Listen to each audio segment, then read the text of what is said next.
Hello दोस्तों, नमस्कार, जय हिंद। स्वागत है आपका अपने यूट्यूब चैनल मैथ्स माध्यम में। आशा करता हूँ आप एकदम बढ़िया होंगे और अपनी पढ़ाई को अच्छे तरीके से कर रहे होंगे। तो दोस्तों, जैसा कि हम अपनी पॉलिटी की सीरीज को करते हुए चल रहे हैं, ठीक है, बिल्कुल डीप थ्योरी पढ़ रहे हैं हम इसमें। आया हम करेंगे इसमें सर्वोच्च न्यायालय, ठीक है। सर्वोच्च न्यायालय की हम इसमें देखेंगे, बिल्कुल विस्तार से इसको देखेंगे थ्योरी की, इसको कि किस तरीके से इसका निर्माण हमारा सर्वोच्च न्यायालय की विधायी शक्तियाँ क्या होती हैं और जो हमारी इसकी कार्यकारी शक्तियाँ हमारी और जो इसकी अपीलीय क्षेत्राधिकार क्या क्या होते हैं। तो दोस्तों, आपसे रिक्वेस्ट है कि क्लास में लास्ट तक बने रहना। और दोस्तों, आपने ये क्लास पूरी देख ली तो इसके जितने भी सर्वोच्च न्यायालय से संबंधित हमारे पिछले एग्जाम्स में क्वेश्चंस पूछे गए हैं उनको आप लगा लेना, ठीक है। तो आपका जो है क्वेश्चन से एक भी बाहर नहीं होगा, ठीक है। तो बिना किसी देरी के हम करेंगे अपनी क्लास को स्टार्ट। दोस्तों, इसमें देखेंगे हम पहले सर्वोच्च न्यायालय, ठीक है। सर्वोच्च न्यायालय हमारा ये किस आर्टिकल से किस आर्टिकल के अंतर्गत हमारा आता है, ठीक है। हमसे पूछ लेता है कि सर्वोच्च न्यायालय किस आर्टिकल से किस आर्टिकल के अंतर्गत इसका वर्णन किया गया है। तो ये हमारा आर्टिकल 124 से आर्टिकल 147 तक सर्वोच्च न्यायालय दिया गया, ठीक है। दोस्तों, हम इसमें जो है आर्टिकल 124 से आर्टिकल 147 तक एक को एक हम जो है अनुच्छेद को देखेंगे और कोई भी इसमें हम अनुच्छेद अपना छोड़ेंगे नहीं, सभी अनुच्छेद को इसमें हम कंप्लीट करेंगे। तो हमारा आर्टिकल 124 क्या कहता है ये देखेंगे हम कि भारत में सर्वोच्च न्यायालय की स्थापना की जाएगी। आर्टिकल 124 कहता है कि भारत में एक सर्वोच्च न्यायालय होगा, ठीक है। आर्टिकल हमारा 124 का फर्स्ट हमारा ये कहता है कि न्यायाधीशों की संख्या, यानी कि इसमें जो न्यायाधीशों की संख्या क्या होनी चाहिए, ठीक है। तो इसमें जो स्टार्टिंग में हुआ था, जो हमारा सर्वोच्च न्यायालय बना था, ठीक है, तो इसमें यह कहा गया था कि एक मुख्य न्यायाधीश के अलावा 7 अन्य न्यायाधीश होंगे, ठीक है। एक तो हमारा CJI होगा, ठीक, उसके साथ में जो है 7 अन्य न्यायाधीश होंगे, यानी कि टोटल ये हमारे 8 होंगे, ठीक है। आगे देखेंगे हम, इसमें अगला पॉइंट ये दे रखा है कि समय समय पर इसकी संख्या में वृद्धि होती रहेगी और यह जो वृद्धि करेगी ये संसद को अधिकार दिया गया है। जो इसके सदस्यों में जो हमारे इसके न्यायाधीश होंगे सर्वोच्च न्यायालय के, ठीक है, तो उनकी संख्या में जो है समय समय पर वृद्धि होगी। जहां लगेगा कि इनकी संख्या में वृद्धि की जानी चाहिए तो वहां पर जो वृद्धि करेगी वो हमारी संसद के द्वारा इसमें वृद्धि की जाएगी। इसमें जो है अपने आप भी वृद्धि नहीं कर सकते, सही है। जो हमारे मुख्य न्यायाधीश होंगे इसमें जो वृद्धि करेगी ये संसद को अधिकार दिया गया है, ठीक है। अगला पॉइंट हमारा, इनका निर्धारण संसद द्वारा किया जाता है। जो इसमें निर्धारण होगा कि कितने, एक तो हमारा मुख्य न्यायाधीश होगा ही कि उसके साथ में कितने अन्य न्यायाधीश होने चाहिए, तो उनका निर्धारण जो है हमारी देश की संसद ही करेगी, ठीक है। अगला पॉइंट हमारा ये कि 2008 में एक हमारा मुख्य न्यायाधीश और 30 अन्य उसके न्यायाधीश थे 2008 में।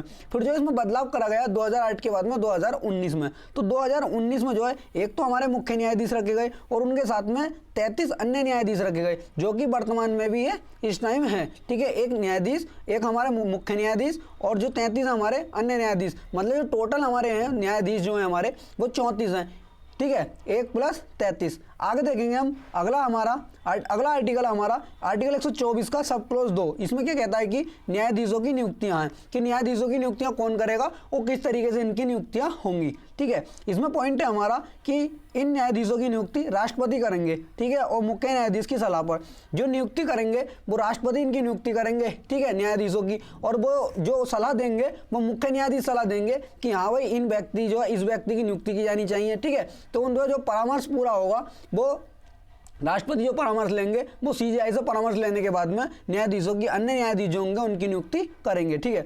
एक हमारा इसमें कोर्ट केस आया था दोस्तों, ये इंपॉर्टेंट है क्योंकि यहाँ से UPSI में क्वेश्चन बना था, ठीक है। इसको आप जो है नोट करते हुए चलना। अगर आप नोट नहीं कर रहे हैं तो दोस्तों साथ में कॉपी पेन लेकर के जरूर बैठना, ठीक है। ये हमारा एक केस आया था SP गुप्ता बनाम भारत संघ। इसका जो अन्य नाम था न्यायाधीशों का प्रथम मामला आया था, ठीक है, और न्यायाधीशों के स्थानांतरण का मामला ये आया था हमारा 1982 के अंतर्गत। तो इसमें कहा गया था कि जो सलाह होगी राष्ट्रपति पर बाध्यकारी नहीं होगी।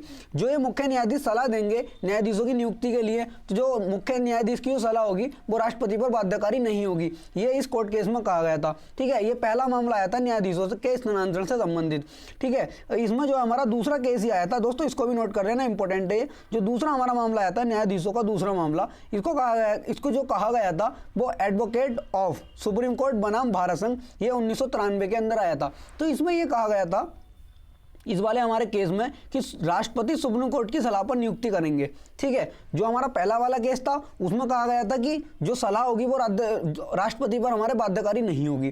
जो हमारा दूसरा वाला केस आया था एडवोकेट ऑफ सुप्रीम कोर्ट बनाम भारत संघ 1993 में, इसमें कहा गया था कि राष्ट्रपति सुप्रीम कोर्ट की सलाह पर नियुक्ति करेंगे, ठीक है। सलाह देने के लिए एक कॉलेजियम होगा, यानी कि नियुक्ति मंडल जो सलाह दी जाएगी। जो हमारा पहला आया था उसमें तो सिर्फ CJI सलाह देंगे, लेकिन यहाँ पर जो सलाह होगी, सलाह के अंदर जो एक कॉलेजियम बनेगा, यानी एक नियुक्ति मंडल बनेगा, ठीक है। और उसमें देखेंगे उस नियुक्ति मंडल में कौन कौन शामिल होंगे, ठीक है। इसमें जो है एक मुख्य न्यायाधीश और सर्वोच्च न्यायालय के 2 वरिष्ठतम न्यायाधीश होंगे। जो हमारा कॉलेजियम होगा, नियुक्ति मंडल होगा, ठीक है, उसकी सलाह पर वो नियुक्ति करेंगे। और उस जो हमारा कॉलेजियम होगा, उस कॉलेजियम के अंदर जो है हमारे एक मुख्य न्यायाधीश और सर्वोच्च न्यायालय के 2 अन्य वरिष्ठ न्यायाधीश होंगे, ठीक है, जो मुख्य न्यायाधीश से नीचे होंगे, ठीक है।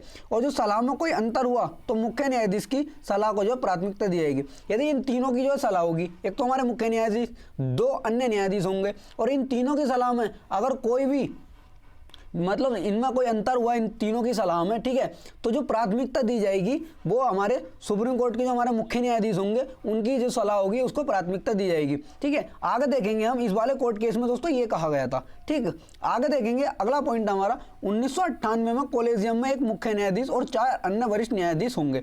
1993 में तो वो कर दिया इसमें, लेकिन 1998 में इस कॉलेजियम में हमारा जो है नया कॉलेजियम बनाया गया संशोधन करके, उसमें रखा गया था कॉलेजियम के अंदर जो है एक तो हमारे मुख्य न्यायाधीश कर दिए, और जो हमारा 1993 वाला बना था उसके अंदर 2 थे, लेकिन 1998 वाले में 4 अन्य वरिष्ठतम न्यायाधीश कर दिए। और दोस्तों इनकी सलाह भी बदल दी गई थी। इसमें कहा गया था कि इसमें सबकी राय जो है जो होगी वह बराबर होगी, मतलब जो 4 अन्य हमारे न्यायाधीश होंगे, ठीक है, एक मुख्य न्यायाधीश होंगे, ठीक है, तो इनकी सलाह जो होगी सबकी, वो सबकी राय जो होगी उसमें बराबर होगी। किसी भी की एक की राय को जो उसमें प्राथमिकता नहीं दी जाएगी जैसे पहले दी जा रही थी, ठीक है। और इसमें कहा गया था कि आम सहमति से फैसला दिया जाएगा, ठीक है। जो फैसला दिया जाएगा, ठीक है, पहले तो ये अपने कॉलेज में जो हमारा कॉलेज में बना था नियुक्ति मंडल, ठीक है, अब 1998 के बाद में इसमें 5 लोग हो गए थे, ठीक है। जो इन 5 की सहमति में जो फैसला आएगा वो आम सहमति से इसमें फैसला दिया जाएगा, ठीक है। और आगे देखेंगे इसमें हम अगला पॉइंट हमारा ये कि सबकी जो लिखित राय जाएगी राष्ट्रपति के पास, ठीक है, और इसे मुख्य न्यायाधीश द्वारा भेजा जाएगा।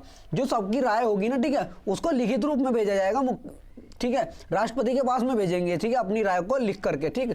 और लिखने के बाद में जो भेजेगा मुख्य न्यायाधीश के द्वारा ही राष्ट्रपति के पास भेजा जाएगा, ठीक है। यहाँ से भी दोस्तों क्वेश्चन बन जाता है हमारा।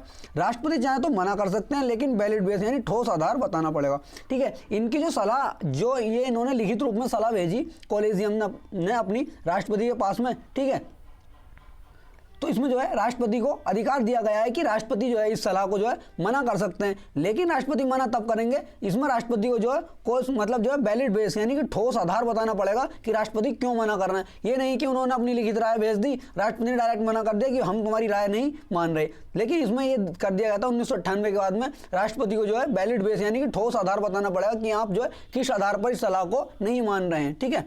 आगे देखेंगे अगला है हमारा आर्टिकल 124 का हमारा सब क्लॉज 3 में ये कहा गया है कि न्यायाधीशों की अहर्ताएं, ठीक है, न्यायाधीशों की क्या क्या अहर्ताएं होनी चाहिए और जो है मतलब जो उनकी अहर्ताएं और योग्यताएं क्या होनी चाहिए जिससे उनको जो है सुप्रीम कोर्ट में न्यायाधीश बनाया जा सके। तो सबसे हमारा पहला पॉइंट ये होता है कि वह भारत का नागरिक होना चाहिए, ठीक है। सबसे पहला पॉइंट हमारा यही है कि वह भारत का नागरिक होना चाहिए, उसे भारत की नागरिकता मिली हुई होनी चाहिए। अगला हमारा यह है कि 5 वर्ष तक हाई कोर्ट का जज रहा हो, ठीक है, 5 वर्ष तक जो हाई कोर्ट में जज रहा हो वो, या 10 वर्षों तक हाई कोर्ट में उसने जो वकालत की हो, या पारंगत विधिवेत्ता हो, यानी कि पारंगत विधिवेत्ता है मतलब जो है वह अच्छी जानकारी रखता हो, मतलब जो है हमारा जो विधि मतलब कानून के अंतर्गत जो है वो बहुत ही मतलब अच्छी जानकारी उसको हो, ठीक है। अगला है हमारा मुख्य न्यायाधीश की नियुक्ति। इसमें देखेंगे कि मुख्य न्यायाधीश की नियुक्ति को कौन करेंगे और किस आधार पर मुख्य न्यायाधीश की नियुक्ति होगी, ठीक है। 1950 से 1973 तक वरिष्ठता के आधार को माना गया था, ठीक है। 1950 से लेकर के 1973 तक जो मुख्य न्यायाधीश की नियुक्ति होती थी वो वरिष्ठता के आधार पर होती थी, मतलब जो सबसे ज़्यादा वरिष्ठ होगा, ठीक है, उसी की नियुक्ति मुख्य न्यायाधीश के रूप में हो जाएगी। लेकिन दोस्तों इसमें कुछ अपवाद हो गए थे, ठीक है, इंदिरा गांधी ने वो कुछ अपवाद कर दिए थे, तो उसमें भी वो भी हम देखेंगे, ठीक है। इसमें हमारा ये पॉइंट दिया गया है कि 1973 तथा 1977 में 2 बार इसमें दोस्तों अपवाद कर दिए गए थे इंदिरा गांधी के द्वारा, ठीक है। 1973 तथा 1977 में वरिष्ठता के नियम को इंदिरा गांधी ने तोड़ा था, ठीक है। यहाँ से दोस्तों क्वेश्चन पूछ लेता है, इसको नोट करते हुए आप चलना, ठीक है। अगला पॉइंट है हमारा सुप्रीम कोर्ट में वरिष्ठतम जज को सीजेआई नियुक्त करने की परंपरा है, जो हमारा 1950 से 1973 तक हमारा जो चला था, ठीक है। सुप्रीम कोर्ट में वरिष्ठतम जज होगा, ठीक है, उसको सीजेआई बनाया जाएगा। लेकिन 1973 और 1977 में इस वरिष्ठता के नियम को इंदिरा गांधी ने तोड़ा था, ठीक है। तो उसमें उन्होंने जो है किसको बनाया था ये देखेंगे हम, जस्टिस अजीत नाथ रे को, ठीक है, 25 अप्रैल 1973 से 28 जनवरी 1977 तक भारत के सीजेआई रहे हैं, ठीक है। और आगे देखेंगे हम जस्टिस मतलब जस्टिस अजीत नाथरे को सीजेआई बनाने के लिए जस्टिस जयशंकर, मणिलाल सेलत, के.एस. हेगड़े और ए.एन. ग्रोवर जैसे वरिष्ठ न्यायाधीशों की अनदेखी की गई थी। ठीक है, इंदिरा गांधी ने ये कहा था क्योंकि जो जस्टिस अजीत नाथरे थे ये इंदिरा गांधी के जो है बहुत ज़्यादा करीबी थे। ठीक है, तो ये जो है इन जो हमारे अभी मैंने बताया आपको जो हमारे ये जयशंकर थे और के.एस. हेगड़े थे और ए.एन. ग्रोवर थे, ये इनका जो वरिष्ठतम के आधार पर जो नाम आ रहा था इन तीनों के बाद में आ रहा था। ठीक है, जो वरिष्ठ थे ये 3 थे, इनसे अजीत नाथरे से ऊपर जो है 3 थे, तो सीजेआई जो इन तीनों में से किसी एक को बनाया जाना चाहिए था, लेकिन इंदिरा गांधी ने जो है इन तीनों को ना बना करके जो चौथे नंबर के थे उनको बनाया था। तो दोस्तों यहीं पर यह कहा गया था कि इंदिरा गांधी ने जो अपने मकसद को पूरा करने के लिए इस वरिष्ठता के नियम को तोड़ा था। ठीक है, आगे देखेंगे अगला हमारा जो आर्टिकल कहता है, आर्टिकल 124 का हमारे 4 में क्या दिया गया है, इसमें न्यायाधीशों को पद से हटाना, कि न्यायाधीशों को हम पद से किस तरीके से हटा सकते हैं। ये आर्टिकल हमारा 124 का पॉइंट 4 कहता है कि एक तो जो इनको हटाया जाएगा, इनको जो है जो इनको हटाया जाएगा ये महाभियोग के द्वारा हटाया जाता है इनको। ठीक है, महाभियोग हमारा जो है राष्ट्रपति वाला महाभियोग नहीं होता है, लेकिन कहाँ महाभियोग जाता है, राष्ट्रपति का महाभियोग अलग तरीके से लगता है और इनका महाभियोग अलग तरीके से लगता है। राष्ट्रपति का दोस्तों मैंने आपको बताया था कि वो संविधान के अतिक्रमण कर उनका जो है महाभियोग राष्ट्रपति के ऊपर लगता है, लेकिन जो न्यायाधीशों पर जो महाभियोग लगता है वो साबित कदाचार और असमर्थता के आधार पर जो है इनको हटाया जाता है। ठीक है, साबित कदाचार और असमर्थता के आधार पर। ठीक है, असमर्थता क्या होती है, मतलब जो कैपेबल नहीं हो, सही है, वो अपने मतलब जो पागल वगैरह हो गए हो और अपने कार्यों को अच्छे तरीके से नहीं कर रहे हो, असमर्थ हो अपने कार्यों को करने में, तब उनको हटाया जाएगा। और इसमें जो है दोस्तों किस तरीके से हटाया जाएगा वो देखेंगे हम। प्रस्ताव पर लोकसभा के 100 प्रस्तावक, लोकसभा जो प्रस्ताव आएगा हमारा उसमें लोकसभा के तो 100 प्रस्तावक होने चाहिए और राज्यसभा के 50 प्रस्तावक होने चाहिए। ठीक है, इनकी जांच समिति में इनकी जो प्रस्तावक होंगे, ठीक है, इसके लिए एक जांच समिति बैठाई जाएगी और उस जांच समिति में देखेंगे कौन कौन होगा। वो इनकी जो जांच समिति में 2 सर्वोच्च न्यायालय के न्यायाधीश और 1 हाई कोर्ट का जज होगा। जो जांच समिति बनाई जाएगी इसकी जांच करने के लिए, ठीक है, तो उसमें जो है जो हमारा सुप्रीम कोर्ट होगा उसके 2 न्यायाधीश होंगे और 1 हाईकोर्ट का जज होगा। ठीक है, यह समिति आरोपों की जांच करेगी। यह समिति जो जांच ये करेगी कि इनके ऊपर जो आरोप लगाए हैं उन आरोपों का जो है जांच करेगी। ठीक है, आगे देखेंगे हम, अगला है हमारा कि आरोप सत्य होने पर लोकसभा में मतदान। ठीक है, आरोप जो हमारा सत्य हो जाएगा उसमें लोकसभा में जो फिर मतदान होंगे तथा मतदान तथा उपस्थित करने वालों को 2/3 बहुमत से पास होना चाहिए। ठीक है, ये नहीं है कि डायरेक्ट इन्होंने साधारण बहुमत से पास करा और न्यायाधीश को हटा दिया, ऐसा नहीं होगा। यदि आरोप सत्य हो जाते हैं तो लोकसभा में मतदान तथा उपस्थित का 2/3 बहुमत से पास होना चाहिए।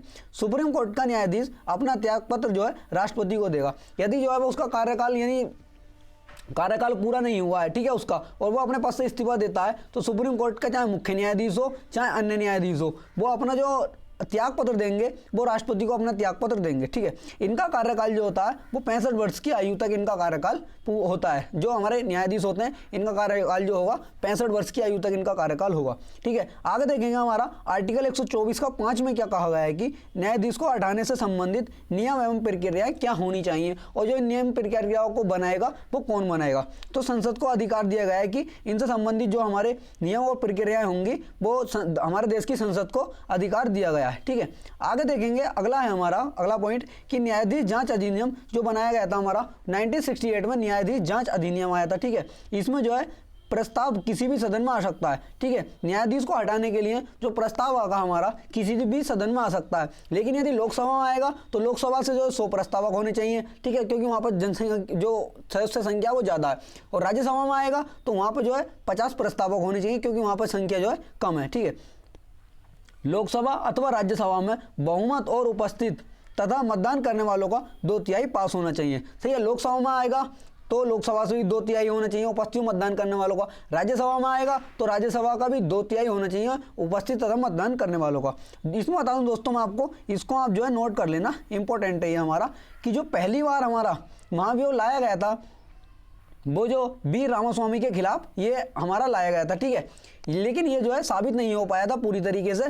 ठीक है, पहली बार इनके खिलाफ भी लाया गया था। आर्टिकल हम देखेंगे हमारा आर्टिकल 125 क्या कहता है। आर्टिकल 125 में कहा गया है कि न्यायाधीशों को प्राप्त होने वाले वेतन व भत्ते हैं, ठीक है। न्यायाधीशों को क्या क्या वेतन और क्या भत्ते इनको मिलेंगे, ठीक है। इसमें दोस्तों बता दूं मैं आपको, इनके वेतन व भत्ते जो है अनुसूची 2 के द्वारा दिए जाते हैं, ठीक है। संविधान में और वर्णन नहीं है इनका, लेकिन हाँ ये अनुसूची 2 के अंदर इनके वेतन भत्तों का वर्णन किया गया है। इसमें देख लेंगे, एक निर्धारित कर दिया है इनका वेतन जो है कितना होगा।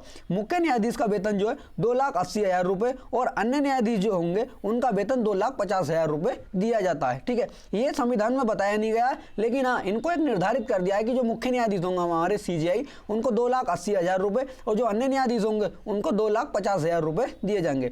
अगला देखेंगे हमारा, अगला है आर्टिकल हमारा आर्टिकल 126। दोस्तों मैंने जो सभी आर्टिकल इसमें कवर किए हैं, कोई भी आर्टिकल दोस्तों आप पिछली क्लासेस भी देखते हुए आ रहे हैं और आगे की हमारी क्लासेस भी देखें, कोई भी आर्टिकल हम छोड़ते हुए चल रहे हैं, सभी आर्टिकल्स को हम करते हुए चल रहे हैं। क्योंकि दोस्तों अब जो एग्जामिनर ये हो रहा है कि एग्जामिनर कथन के रूप में मिलान टाइप में क्वेश्चन हमारा बना देता है कि उसमें आर्टिकल ऐसे पूछ लेता है जो हमको पता नहीं होता है। क्योंकि दोस्तों अधिकतर जो PCS और RO में ऐसा हमसे पूछा जाता है कि आर्टिकल बहुत अंदर तक के हमसे मिलान के टाइप में पूछ लेता है। इसलिए दोस्तों हम पूरा कवर करते हुए चल रहे हैं। और अगर आप ये क्लास पूरी देख रहे हैं तो दोस्तों आप किसी भी एग्जाम्स के PYQ उठा लेना, आपसे जो क्वेश्चन छूट नहीं पाएगा, ठीक है। आर्टिकल 126 देखेंगे हमारा, इसमें कार्यकारी मुख्य न्यायाधीश की नियुक्ति होती है। जो हम इसमें देखेंगे कार्यकारी मुख्य न्यायाधीश की नियुक्ति क्यों होती है और कौन करता है, ठीक है। इसमें हमारा पहला पॉइंट ये दे रखा है कि मुख्य न्यायाधीश जो हमारा मुख्य न्यायाधीश होगा वह अनुपस्थित हो या फिर उसका पद रिक्त हो, तब जो है कार्यकारी मुख्य न्यायाधीश की नियुक्ति होगी। मतलब कार्यकारी मुख्य न्यायाधीश वह है कि जो हमारा मुख्य न्यायाधीश होगा उसके कार्यों को करेगा, ठीक है। और जो इसकी नियुक्ति करेगा कौन करेगा? राष्ट्रपति सुप्रीम कोर्ट के सबसे वरिष्ठ न्यायाधीश को कार्यभार सौंप देंगे। जो उसके जो हमारा जो मुख्य न्यायाधीश होगा, ठीक है, मान लो CJI नहीं है, कहीं विदेश दौरे वगैरह पर गए हुए हैं या बीमार वगैरह हैं, ठीक है, तो जो उनके कार्य को होगा वो कौन करेगा? तो राष्ट्रपति जो होंगे, जो सुप्रीम कोर्ट का सबसे वरिष्ठ न्यायाधीश होगा, उसको जो है उनके कार्यभार को सौंप देंगे, ठीक है। आर्टिकल हमारा 127 ये कहता है कि तदर्थ न्यायाधीशों की नियुक्ति, ठीक है। तदर्थ न्यायाधीशों की नियुक्ति, इसमें तदर्थ न्यायाधीश क्या होते हैं और इनकी नियुक्ति क्यों की जाती है, इसमें दोस्तों मैं बता दूं आपको। जो तदर्थ न्यायाधीश होंगे हमारे, ठीक है, इनकी नियुक्ति जब की जाती है, यदि जब हमारे जो मतलब जो है काम जो है ज़्यादा पड़ रहा हो हमारे न्यायालय पर, ठीक है, और वहां पर जो है संख्या जो हो उनकी कम हो, तब इन जो है तदर्थ न्यायाधीशों की नियुक्ति की जाती है। इसमें जो है गणपूर्ति के अभाव में मुख्य न्यायाधीश के द्वारा राष्ट्रपति के परामर्श पर जो तदर्थ न्यायाधीश होंगे, दोस्तों यहाँ से क्वेश्चन हमारा पूछा गया है PCS 2021 में, ये क्वेश्चन हमारा PCS 2022 में ये वाला क्वेश्चन यहाँ से पूछा गया था प्री में, ठीक है। गणपूर्ति के अभाव में मुख्य न्यायाधीश के द्वारा राष्ट्रपति के परामर्श पर इसमें नियुक्ति की जाएगी। जो नियुक्ति करेंगे हमारे CJI करेंगे, लेकिन राष्ट्रपति की सलाह लेने के बाद में, ठीक है। अगला हमारा पॉइंट है कि जो हमारे तदर्थ न्यायाधीश के रूप में किसको नियुक्त किया जा सकता है। इसमें हमारा पॉइंट दे रखा है कि हाई कोर्ट का वह जज जो सुप्रीम कोर्ट का जज बनने की योग्यता रखता हो, लेकिन मतलब जो है काम वो हाई कोर्ट में कर रहा हो, लेकिन उसकी योग्यताएं जो हैं वो ऐसी हैं कि वो सुप्रीम कोर्ट में भी अपना जो है जज बन सकता है, ठीक है। राष्ट्रपति की अनुमति और जिस हाई कोर्ट का वह जज है उस हाई कोर्ट के मुख्य न्यायाधीश की सलाह पर यह ऐसा काम होगा, ठीक है। जो इसकी नियुक्ति होगी हाई कोर्ट के जज की, वो नियुक्ति जो है राष्ट्रपति एक तो अनुमति, राष्ट्रपति की अनुमति पर होगी, और वह जिस कोर्ट में कार्यरत होगा, जिस कोर्ट में वह उस टाइम जो कार्य कर रहा होगा, ठीक है, तो उस हाई कोर्ट के मुख्य न्यायाधीश की जो सलाह ली जाएगी, ठीक है, इन दोनों की सलाह पर नियुक्ति होगी, ठीक है। और कोई कार्यकाल इसका निश्चित नहीं होगा। इनका जो कार्यकाल होगा कोई भी निश्चित कार्यकाल नहीं होगा कि भाई तुम्हें 5 साल के लिए, 2 साल के लिए, ठीक है, तुमको एक निश्चित काम के लिए लिया जाएगा कि तुम्हें ये काम करना है। अब उसमें ये नहीं है तुम्हें इतने समय के लिए करना है, बस तुम्हें वो आकर के जो है उस काम को करना है, ठीक है। वेतन सुप्रीम कोर्ट के न्यायाधीश के समान होगा। जो सुप्रीम कोर्ट का वेतन था हमारा, ठीक है, जो इसमें हमारा सुप्रीम कोर्ट का वेतन था, जो सुप्रीम कोर्ट के मुख्य न्यायाधीश, जो हमारा सुप्रीम कोर्ट के न्यायाधीश का वेतन था 2,50,000 रुपये, वही वेतन इस वाले न्यायाधीश को, हमारे तदर्थ न्यायाधीश को दिया जाएगा। आर्टिकल हमारा 128 क्या कहता है कि इसमें सेवानिवृत्त न्यायाधीशों की नियुक्ति, ठीक है, सेवानिवृत्त न्यायाधीशों की नियुक्ति क्यों होगी? जैसा कि अभी मैंने बताया था कि गणपूर्ति के अभाव में यदि काम ज़्यादा पड़ रहा हो और हमारी संख्या कम हो न्यायाधीशों की, तो उनकी नियुक्ति की जाएगी, ठीक है। आगे देखेंगे इसमें हम थोड़ा और, इसमें सुप्रीम कोर्ट का वह जज, ठीक है, जो रिटायर्ड हो गया हो, ठीक है, या फिर हाई कोर्ट का वह जज जो सुप्रीम कोर्ट का जज बनने की योग्यता रखता हो। इसमें यह कहा गया है कि सुप्रीम कोर्ट का वह जज जो कि रिटायर्ड हो गया हो, या फिर हाई कोर्ट का वह जज जो सुप्रीम कोर्ट का जज बनने की योग्यता रखता हो लेकिन हाई कोर्ट में वो कार्यरत हो। तो इनकी नियुक्ति मुख्य न्यायाधीश करेंगे, जो नियुक्ति करेंगे तदर्थ न्यायाधीश की भी और हमारे कार्यकारी न्यायाधीश की भी नियुक्ति जो है हमारे सीजेआई करेंगे, लेकिन राष्ट्रपति की अनुमति और रिटायर्ड जज की अनुमति इसमें होनी चाहिए।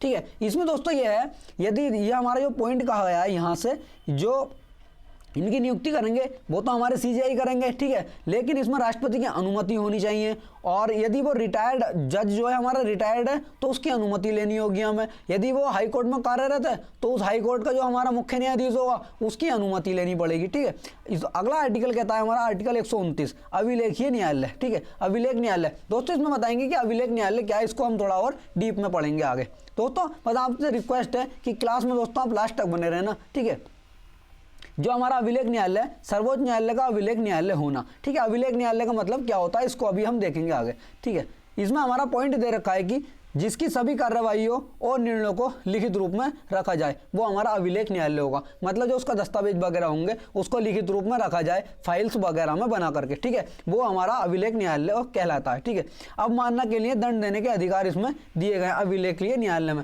जो इसकी अवमानना वगैरह हो गई है उसके लिए भी अधिकार, इसको दंड देने के लिए अधिकार दिए गए हैं। ठीक है, आर्टिकल हमारा 130 देख लेंगे। इसमें जो है सुप्रीम कोर्ट का स्थान, आर्टिकल 130 में कहा गया है कि सुप्रीम कोर्ट का स्थान कहाँ होना चाहिए। तो सुप्रीम कोर्ट जो है देश की राजधानी नई दिल्ली में होगा, इसमें आर्टिकल 130 में ये कहा गया है। लेकिन जो इसकी ब्रांचेस होंगी, शाखाएं होंगी, वो जो है देश में कहीं भी इसमें शाखाएं मतलब हो सकती हैं। और जो इसका जो हमारा जो सुप्रीम कोर्ट होगा मेन ब्रांच जो होगी वो इसकी राजधानी के अंदर होगी। खंडपीठ तो हमारी जो कहीं भी हो सकती है। जैसा हमारा उत्तर प्रदेश का हमारा जो मुख्य न्याय जो हमारा हाई कोर्ट है वो हमारा प्रयागराज के अंदर है, लेकिन जो उसकी खंडपीठ है वो लखनऊ के अंदर भी है। और ऐसे ही जो हमारा देश का सुप्रीम कोर्ट होगा उसका जो स्थान होगा, वो जो मुख्य पीठ जो होगी वो हमारी दिल्ली के अंदर होगी, और खंडपीठ जो है कहीं भी हो सकती हैं। ठीक है, आगे देखेंगे आर्टिकल हमारा 131 क्या कहता है। इसमें सुप्रीम कोर्ट के मूल क्षेत्राधिकार आर्टिकल 131 में दिए गए कि मूल क्षेत्राधिकार हमारे इसमें क्या क्या होंगे। ठीक है, वह केस जो केवल सुप्रीम कोर्ट में ही आएंगे,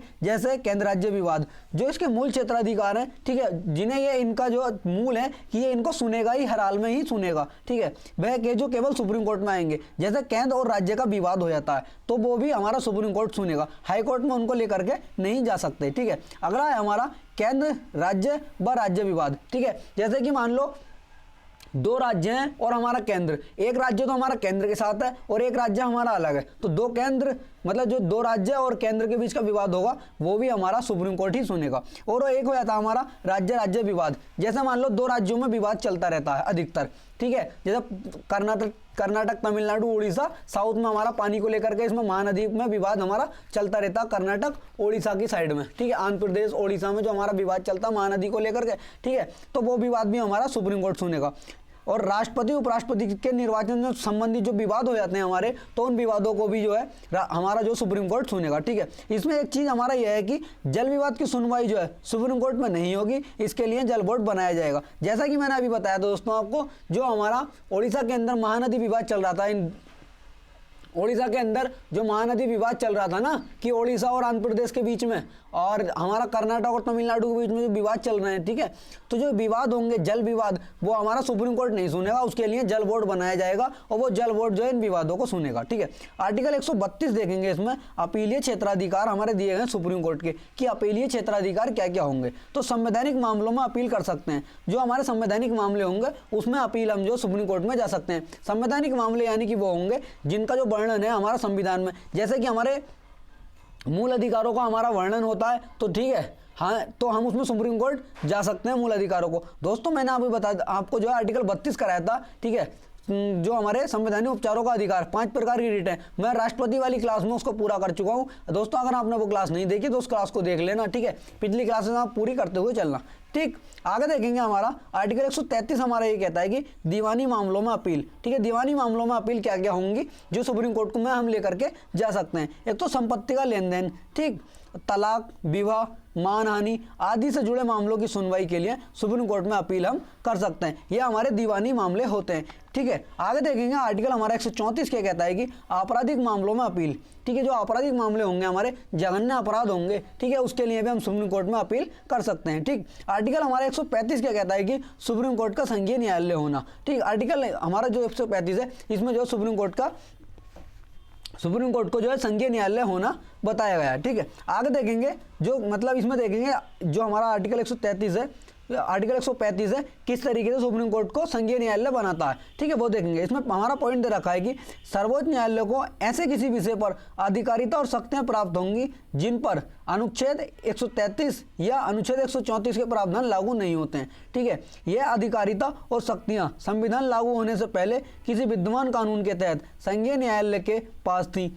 ठीक है, संसद कानून बनाकर इस पर अलग प्रावधान कर सकती है। ठीक है, मान लो जो उसमें शक्तियां पहले प्राप्त हुई हमारे न्यायालय को, तो संसद जो है उन पर जो है शक्तियों पर कानून बनाकर मतलब जो अलग से प्रावधान कर सकती है। ठीक है, आर्टिकल हमारा 136 क्या कहता है, इसमें विशेष इजाजत याचिका यानी कि स्पेशल लीव पिटीशन, यह आर्टिकल हमारा 136 में कहा गया है। ठीक, आगे देखेंगे जो हमारा स्पेशल लीव पिटीशन होती है वो मार्शल लॉ में दी गई सजा पर लागू नहीं होती है। यानी कि हमारा जो मार्शल लॉ है, आर्मी लॉ हमारा लगा हुआ है, उसमें यदि कोई सजा दे दी जाती है तो ये उस पर लागू नहीं होती, बाकी अन्य पर यह लागू होती है।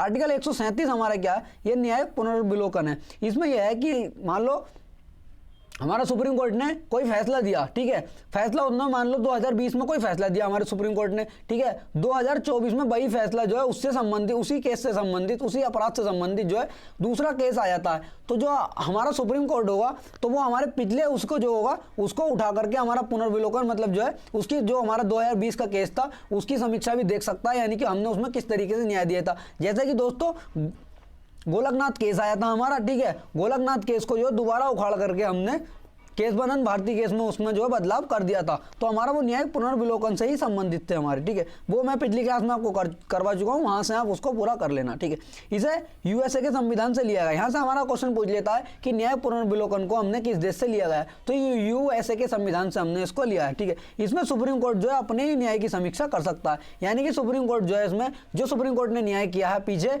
ठीक है, भूतलक्षी उसमें हमारा, ठीक है, तो उसमें अपने न्याय को इसमें जो है समीक्षा कर सकता है। ठीक है, आर्टिकल हमारा 138 क्या कहता है कि संसद सुप्रीम कोर्ट की अधिकारिता को बड़ा कर सकती है। इसमें संसद को यह अधिकार दिया गया है कि संसद, जैसा कि अभी बता कर गए हूं क्लास में ही, कि इसमें जो है संसद को यह अधिकारिता है कि संसद जो है उसके आकार को बड़ा कर सकती है, न्यायाधीशों की संख्या को कम या ज्यादा कर सकती है, यह संसद को अधिकार दिया गया है आर्टिकल 138 के तहत। आर्टिकल 139 में देखेंगे संसद सुप्रीम कोर्ट की रिट जारी करने की शक्ति को मतलब जो है बढ़ा सकती है। जो सुप्रीम कोर्ट की हमारी शक्तियां होंगी रिट जारी करने की, संसद उन शक्तियों को बढ़ा भी सकती है और उनको शक्तियों को कम भी कर सकती है। यह आर्टिकल 139 में संसद को अधिकार दिए गए हैं। ठीक है, आगे देखेंगे हमारा अगला आर्टिकल है आर्टिकल 140 ये कहता है कि संसद विधि द्वारा सुप्रीम कोर्ट को अनुषंगिक शक्तियां प्रदान कर सकती हैं। मतलब जो अतिरिक्त शक्तियां होंगी, ठीक है, सुप्रीम कोर्ट को जो है वो शक्तियां दे सकती है, लेकिन कानून बनाने के बाद में, ठीक है, संसद में ये विचार विमर्श होगा,